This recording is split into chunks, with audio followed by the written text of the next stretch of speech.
Semua orang mesti dah familiar dengan perkataan kencing manis dan juga diabetes, betul tak? Tapi sebenarnya apa itu diabetes? So diabetes ini adalah penyakit kronik yang disebabkan ada peningkatan gula dalam darah kita lah.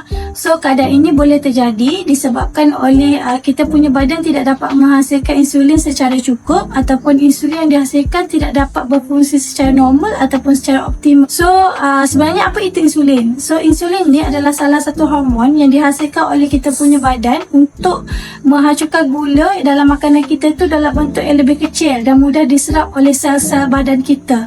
So bila mana gula ini tidak dapat dihancurkan dalam bentuk yang lebih kecil, dia akan tersimpan dalam kita punya salur darah. Pengumpulan gula dalam darah dalam masa yang lama akan menyebabkan kita punya salur darah tersebut rosak dan boleh menyebabkan kerosakan pada organ-organ penting dalam badan kita, masuk kita punya buah pinggang, saraf, mata dan juga jantung kita.